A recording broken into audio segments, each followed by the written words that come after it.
There are minds in this world that move at a different pace, quieter, slower, softer. Minds that struggle to grasp what others absorb effortlessly, yet carry an entire universe of unspoken feelings inside them. People often mistake slow understanding for a lack of depth, as if intelligence were the only language a human heart could speak. But behind every low score, every label, every whisper of not enough, there is a story unfolding. A story of neurons, environments, childhoods, and the silent emotional weight of always being a step behind. This is not a narrative about capacity. It is about humanity, about how a mind develops, adapts, survives, and finds meaning in a world built for speed.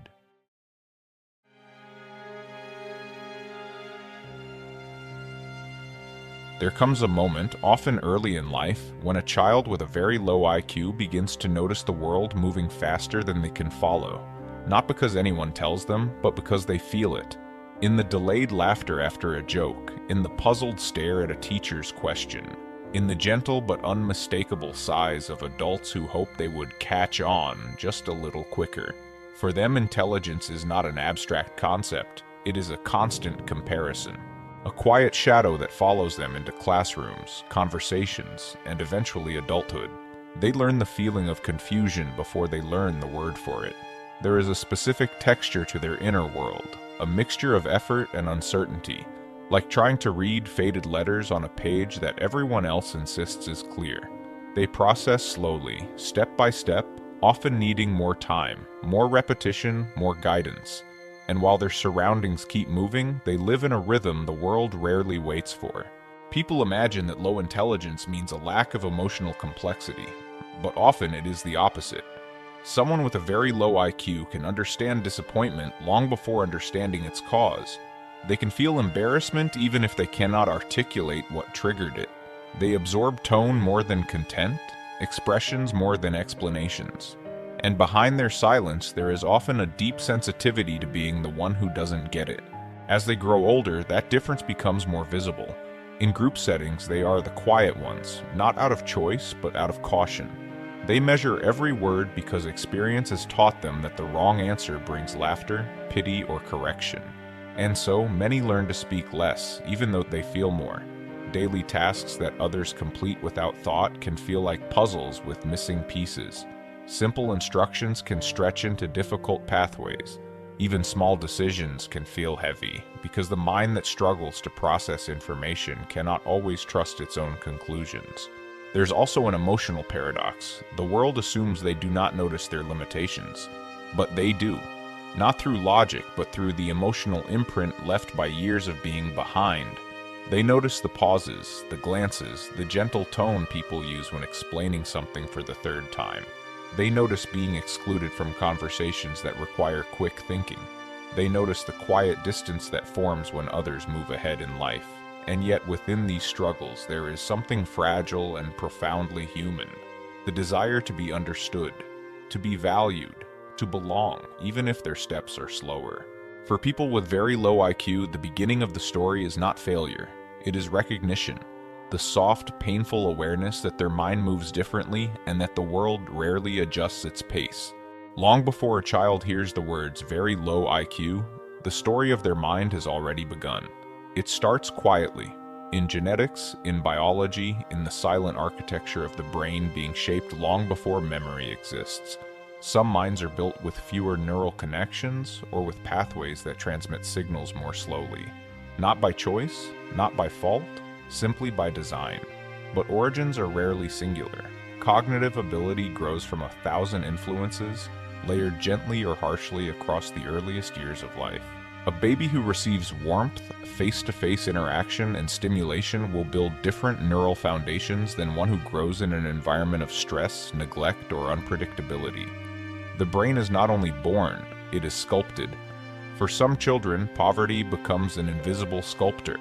A home where parents are overwhelmed, where food is scarce, where illness goes untreated. These conditions strain a developing brain. Stress hormones rise, neural growth slows. The world becomes a place of survival, not exploration, and intellectual development quietly bends under the weight. Others inherit conditions that affect cognition, chromosomal differences, prenatal complications, birth injuries, metabolic disorders, or premature delivery. Sometimes the cause is known, sometimes it remains a silent mystery buried deep within biology. But whatever the path, the mind forms around these early forces, adapting as best it can. Education too plays a part, not in creating low intelligence, but in revealing its shape. A child who falls behind in school does not simply miss lessons. They miss the scaffolding that future knowledge rests upon. Reading delays impact comprehension. Comprehension impacts reasoning. Reasoning impacts confidence. And slowly an entire cognitive landscape begins to diverge from the norm. Yet beneath these layers lies a truth people rarely speak. Development is emotional as much as it is intellectual. A child who is constantly corrected may eventually stop trying. A child who is compared may internalize those comparisons.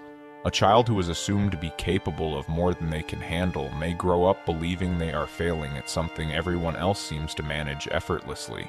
This quiet psychological pressure shapes their self-concept long before they understand what intelligence means. Not through numbers or labels, but through the subtle messages woven into daily life.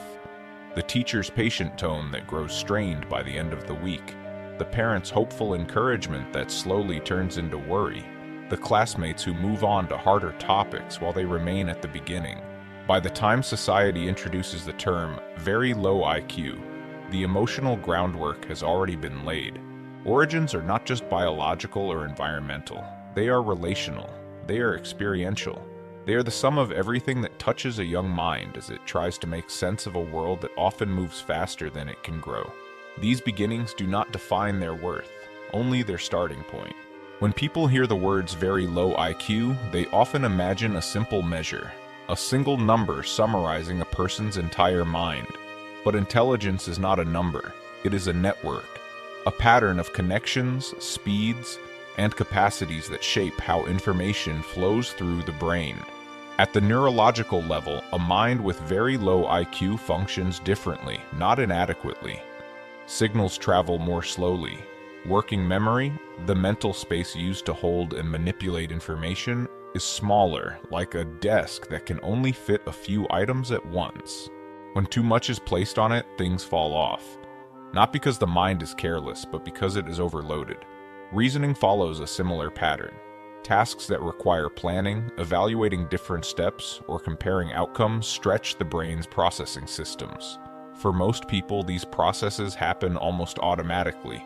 For someone with very low IQ, they unfold gradually, one thought at a time, with effort that is rarely seen or understood. Language can be another quiet barrier.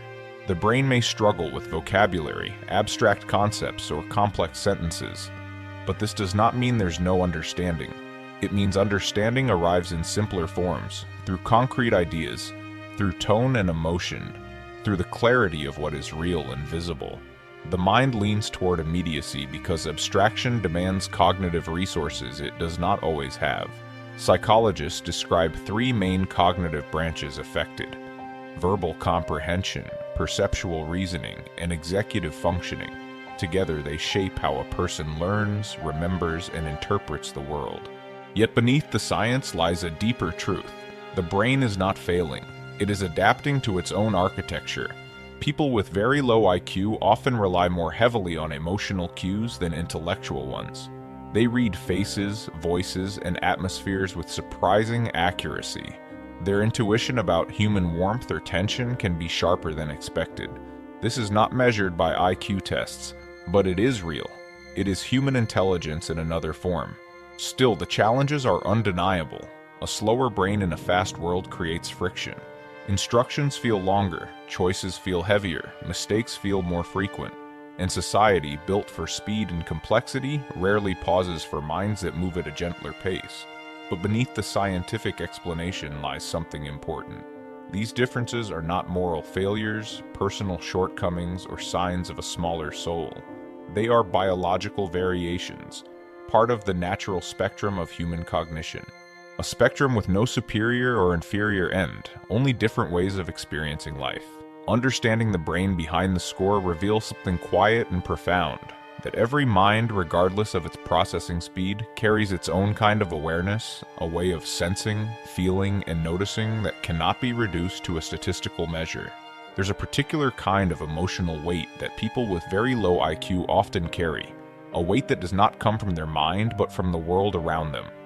It is the weight of misunderstanding, the weight of expectations they cannot meet, the weight of living in a society that moves too quickly, speaks too abstractly, and rewards the kind of intelligence they were never built for. As they grow older, the difference becomes clearer. The tasks others complete without thinking can become obstacles. Paperwork, instructions, conversations filled with metaphors or implied meaning. Even simple decisions can feel like mazes, not because they lack desire, but because their internal guidance system struggles to filter, compare, and conclude. This creates an inner conflict that is rarely acknowledged. A quiet battle between wanting to be seen as capable and fearing the disappointment that comes when they try their best and still fall short of what the world expects. Many learn to hide their confusion. They nod along to avoid embarrassment. They mimic the behaviors of those around them. They stay silent in group discussions, not because they have nothing to say, but because their thought arrives slower and disappears into the noise before they can speak it aloud. And yet beneath this struggle lies a profound emotional depth. They feel everything: the kindness, the impatience, the subtle dismissal.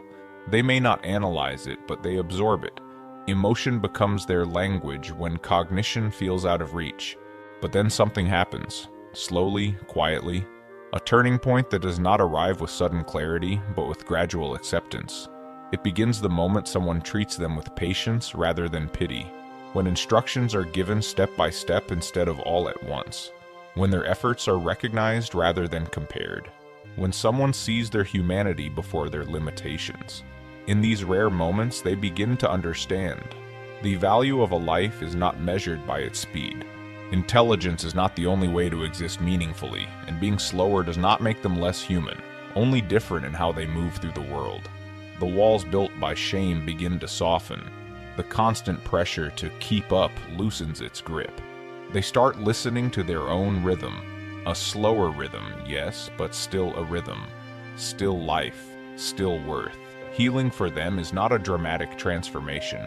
It is the gentle realization that they do not need to match the world's pace to belong in it. Integration comes when society shifts its gaze, when people stop looking at them through the lens of deficiency and start seeing them as individuals with their own strengths. Patience, sincerity, loyalty, emotional intuition.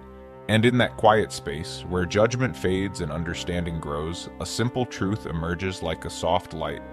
Every mind, no matter its capacity, is a full human story, worthy of dignity, compassion, and a place in the world.